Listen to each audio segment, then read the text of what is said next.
Buenas tardes y bienvenidos a un nuevo webinar de Aquiles Talks. Como sabéis, se trata de una iniciativa impulsada por Aquiles para conocer en profundidad dos de los sectores en los que opera. Por un lado, el sector travel, donde nos centraremos sobre todo en los apartamentos turísticos, y por otro lado, el sector residencial.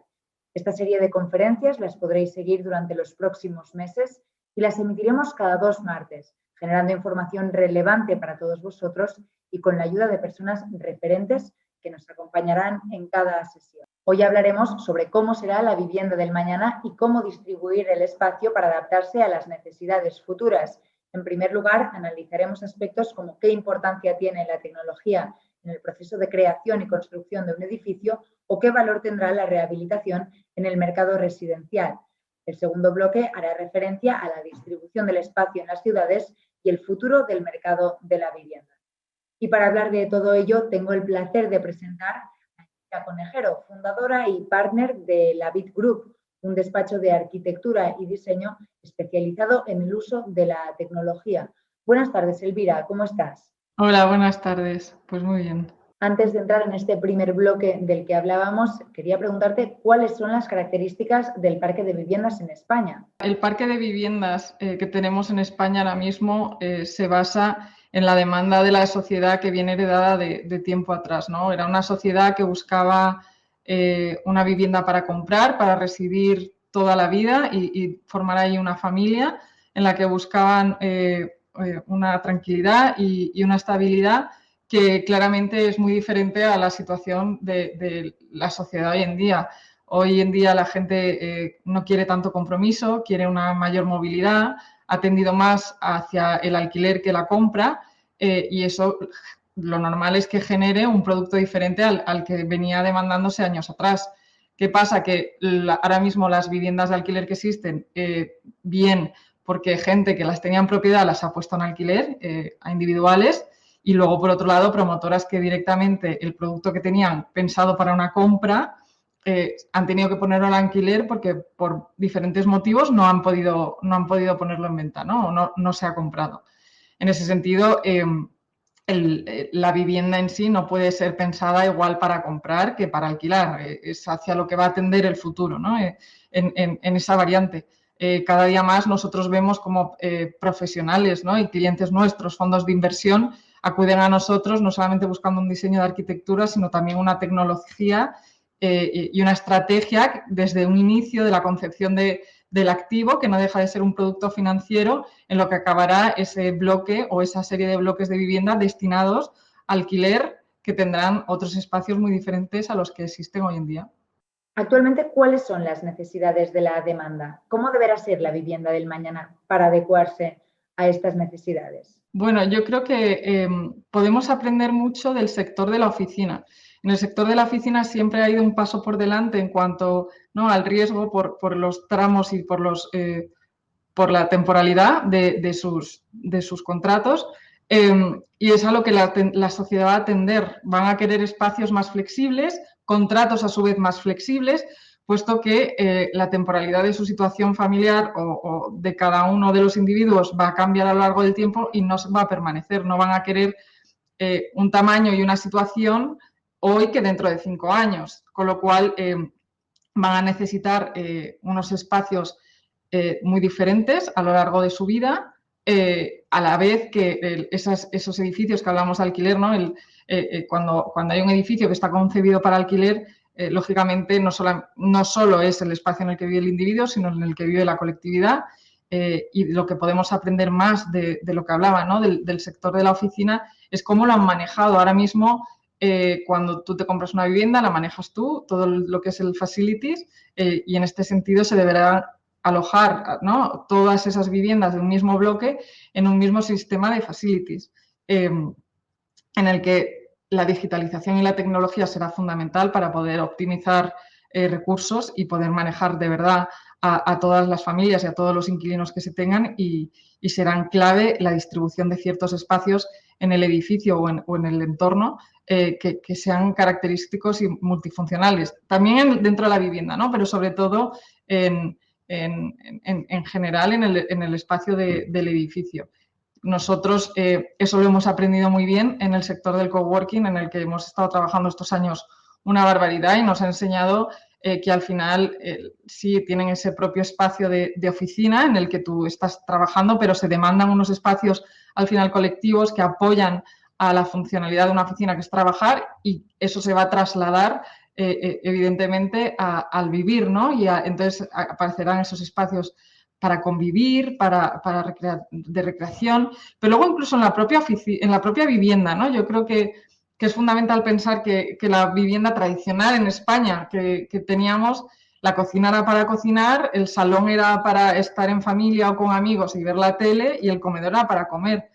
Eso ya venía cambiando de hace mucho tiempo, y lo que ha hecho la pandemia claramente ha sido cambiarnos a todos esa visión más abruptamente, pero la cocina ya no es un sitio de cocinar, la cocina quizá, y en muchas familias y en muchas casas, sea el lugar principal de reunión.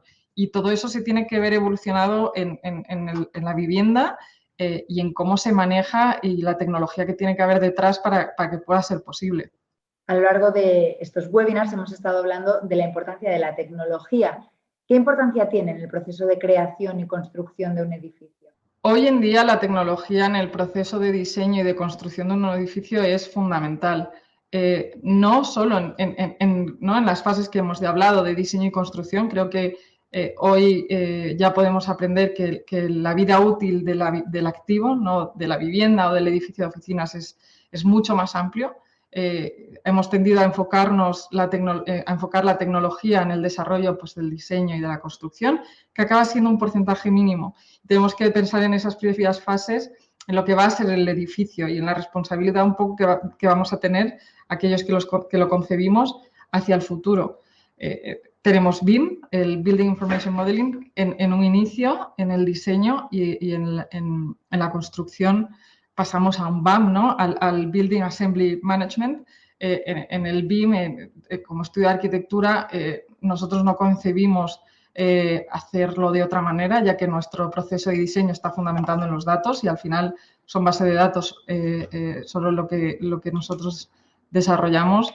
En construir digitalmente aquello que va a ser construido más adelante es muy importante, no solo por la colaboración entre los diferentes equipos que hoy en día entran en juego en este tipo de construcciones, que cada día es más, sino también por poder enlazar esos modelos que se construyen digitalmente en el futuro en un build OS, ¿no? En un sistema operativo que nos ayude más adelante a poder hacer ese edificio inteligente y no simplemente nosotros lanzar la información, sino que él nos pueda lanzar información a nosotros.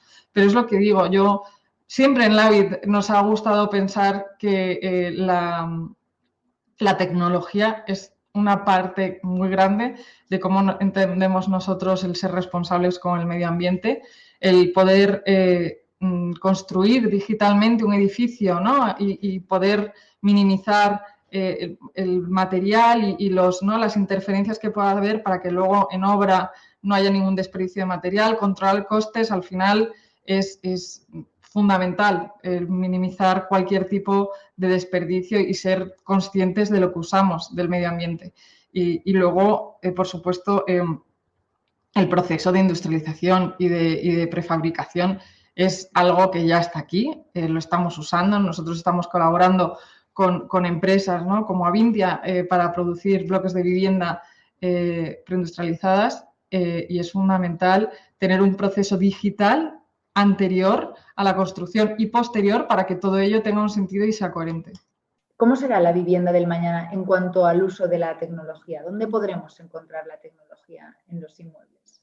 Yo creo que el uso de la tecnología dentro de la vivienda va a ser y ha empezado a ser fundamental.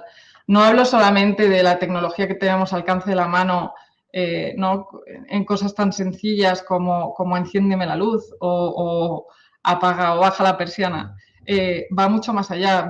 Yo creo que en ambos sentidos serán sistemas operativos que aprendan de nuestro método de vida, que aprendan de las demás viviendas. Debe ser una red conectada de viviendas, un sistema operativo conectado que trabaje similar, ¿no? Como Google Ads cuando te aprenda a sugerirte, ¿no? A sugerirte cuando vas al trabajo, cuál es el recorrido más corto, pues al final las viviendas acabarán teniendo ese sistema que sugieran y aprendan de nuestra manera de vida, ¿no? Y de nuestro uso de las diferentes instalaciones del edificio, tendrán su propia inteligencia artificial.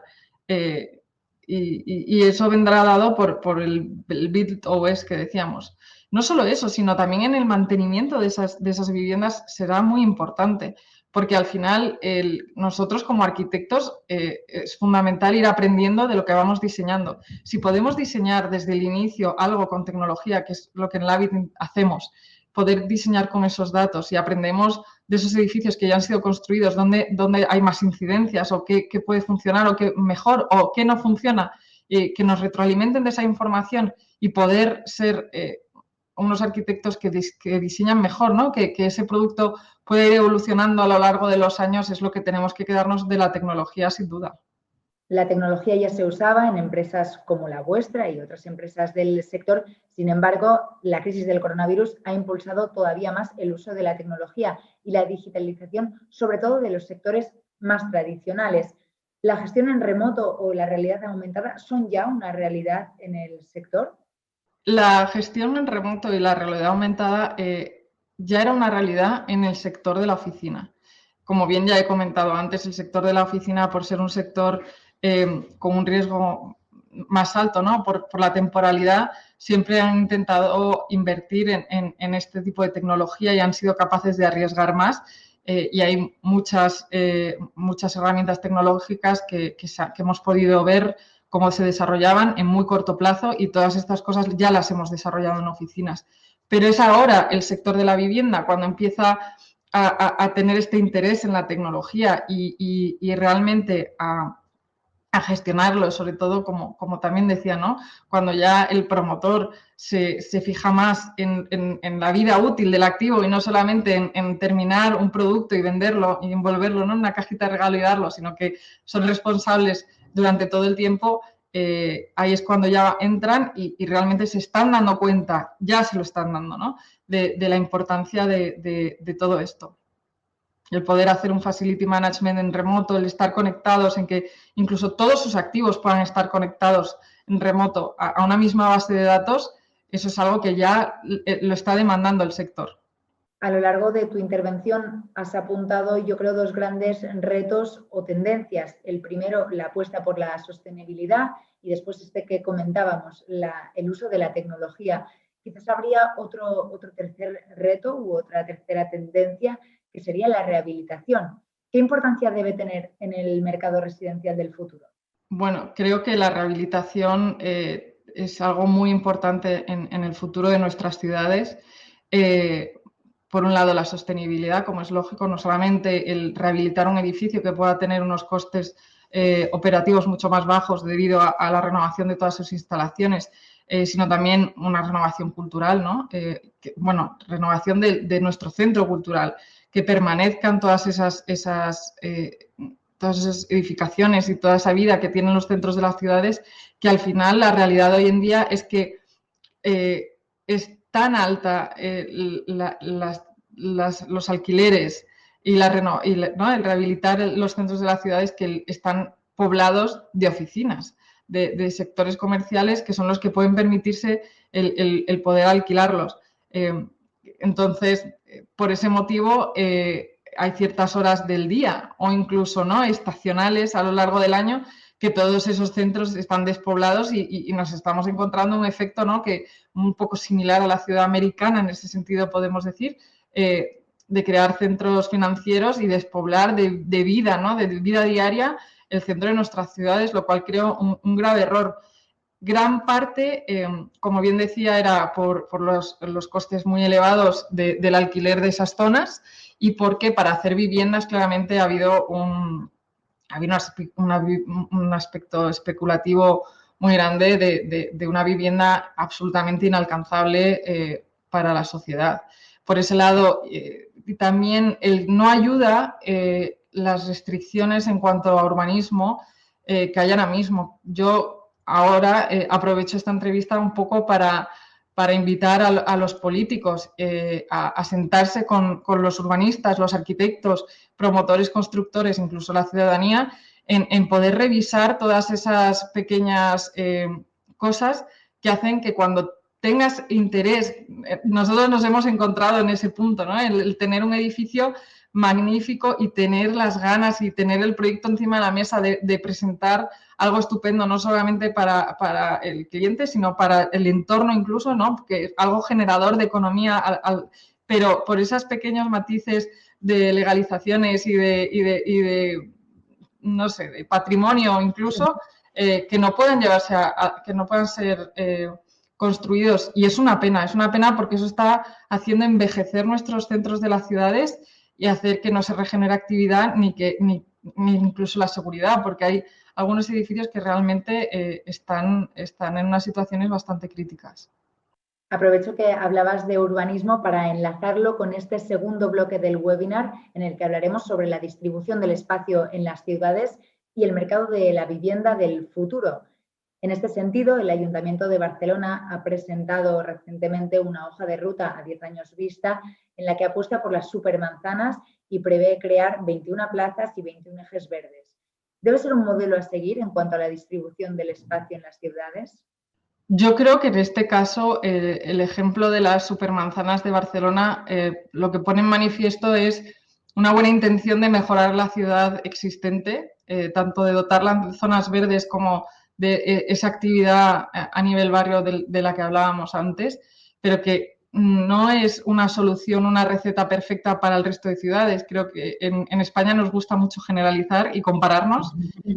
No debe ser así. Lo que funciona en Barcelona puede no funcionar en otras ciudades. Lo que está claro es que hay una intención detrás y hay un estudio detrás que lo avala. Creo que en este caso funciona.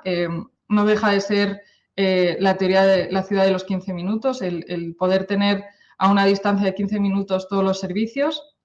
Es algo que además la pandemia lo ha puesto de manifiesto, ¿no? Es similar, ¿no? Me recuerda un poco cuando ocurrió el 11S, que en ese momento, ¿no? Hasta ese día el mundo era muy pequeño porque en 6 horas estabas en Nueva York. Desde Madrid cogías un avión y estabas allí y no pasaba nada. Sin embargo, se para el tráfico aéreo y de repente el mundo se vuelve a hacer grande, ¿no? Qué horror, el tener que desplazarme allí es imposible, se vuelve a una distancia gigante. Eso ha vuelto a pasar en la pandemia. Han vuelto a cortar el tráfico aéreo y de nuevo el mundo se vuelve a hacer grande. Y la ciudad se vuelve a hacer grande, porque tengo que desplazarme mucho para ir a ciertos lugares. Sin embargo, si tengo cerca, ¿no? en esa distancia, todos estos servicios, pues funciona, es fantástico para la sociedad. Pero no todo es bueno, ¿no? También creo que hay que y sobre todo en España somos una sociedad, el hombre es nómada, el hombre se mueve, las ciudades hay que recorrerlas. No puedes tenerlo absolutamente todo en tu barrio, ¿no? En tu supermanzana, sino que tienes que moverte a otros lugares y que la ciudad te invite a ello. Además, corres el riesgo de tener guetos, el que funcionen de por sí y se queden allí encerrados y no, eso es algo de lo que creo que también debemos huir, pero desde luego cualquier iniciativa que provea de la ciudad de estos espacios verdes y todo ¿no? También un poco en relación a la sostenibilidad y al medio ambiente es bienvenida. Elvira, no sé si te atreverías a decir cuál sería para ti la ciudad ideal, ¿cómo sería? Pues mi ciudad ideal, no lo sé. Creo que mi ciudad ideal hoy es una muy diferente a la que era hace 5 años y a la que será dentro de 5 años. Por mi situación personal, por la situación económica y social que vivimos hoy en día, es muy diferente. Lo que sí puedo decir, y además muy orgullosa, bueno, he tenido la suerte profesional de haber trabajado en el extranjero, en Estados Unidos, en Oriente Medio, y he de decir que en Europa y desde luego en España somos unos privilegiados. Madrid es una ciudad maravillosa y el tráfico que tenemos, la ciudad en sí no se colapsa realmente, puedes andar a cualquier lado, con lo cual ¿Que hay cosas de que cambiar? Muchísimas, como en todos lados, pero desde luego no podemos quejarnos de lo que tenemos. Una de las tendencias consolidada a raíz de la crisis del coronavirus, como antes comentábamos, es esta apuesta por el Build to Rent, que yo creo que es uno de los grandes temas del momento. ¿Qué impacto puede tener en el mercado residencial, tanto en referencia a la situación del mercado de alquiler como a las rentas, por ejemplo? Bueno, yo creo que el Build to Rent es algo que estaba ya antes del COVID. Nosotros, como he dicho anteriormente, hemos trabajado con Avintia, estamos trabajando con Avintia precisamente en este modelo, en el desarrollo del negocio y en el desarrollo digital también del proceso. Ya estaba, lo que pasa es que, bueno, yo creo que esta crisis y la pandemia ha descubierto muchas cosas que estaban un poquito, ¿no?, bajo una capa que no era tan visible para el resto de la sociedad. Pero claramente esto en España empieza a hablarse, pero es un modelo que ya venía funcionando en otros países y funcionaba estupendamente. Y creo que daba respuesta a unas peticiones o unas necesidades de la sociedad que ha ido evolucionando. No son lo mismo las necesidades vitales ni los tipos de familia que hay hoy en día de las que había, con lo cual el cortoplacismo también es algo muy necesario y en nuestra sociedad. No tenemos las mismas necesidades hoy de las que tendremos dentro de 5 años. No podemos comprometernos con unas hipotecas de 30 a 30 años cuando está claro que la sociedad busca moverse, busca trabajar en otros lugares, tener niños, crecer la familia, hacerla flexible, que se vayan de casa, volver a tener una casa más pequeña. Entonces, creo que da respuesta a todas esas necesidades.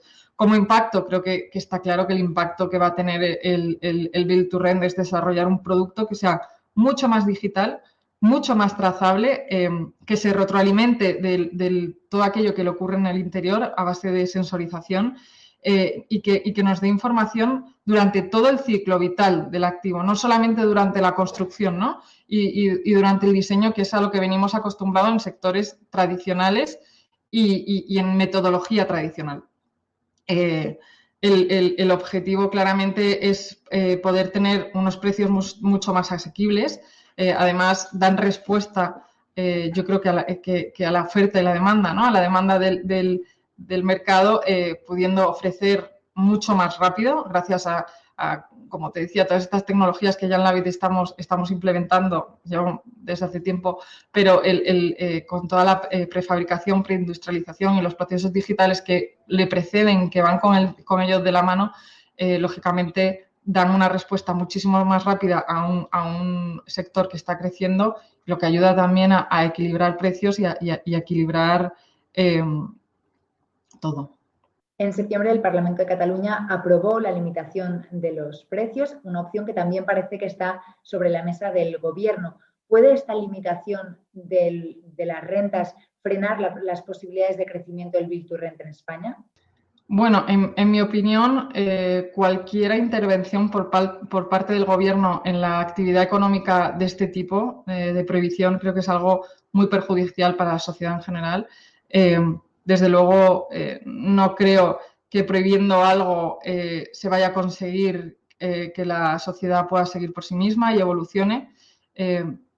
No, nunca ha sido así. De la misma manera que yo como madre tengo que enseñar a mi hijo a que haga algo, no a prohibirlo, y para educarle, ¿no?, para aprender que por mentalidad propia y cuando se desarrolle él como persona tenga sus herramientas y pueda desarrollar un futuro y las habilidades que quiera. En ese sentido, creo que poner límites al alquiler no es la respuesta correcta.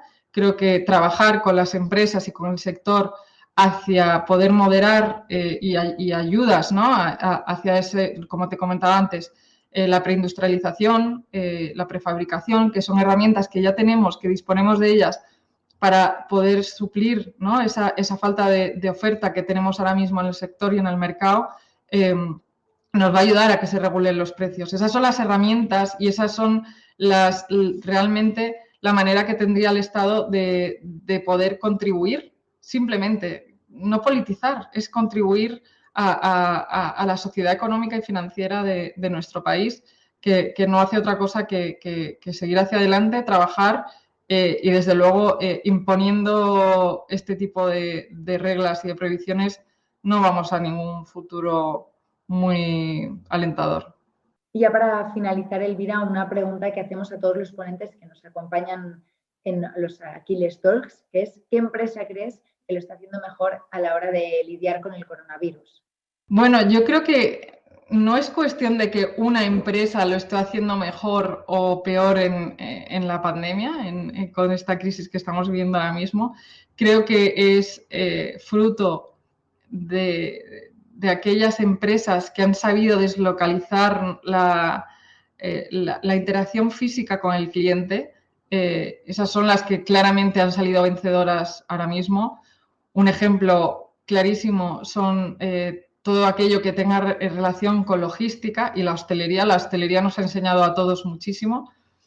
Aquellas que han sabido subirse al carro del delivery. Nosotros ahora mismo estamos haciendo mucho trabajo de delivery por el tema logístico, ayudarles a una estrategia inicial no solamente desde el diseño arquitectónico, sino poder tener digitalizado todo el proceso desde la elección del activo y luego, ¿no? Hablábamos de la construcción y luego cómo mantenerlo, hacer un proceso de estandarización para que la construcción se pueda alinear a la demanda que tenemos, a que se puedan construir rápidamente todas estas ghost kitchens o dark kitchens que se conocen.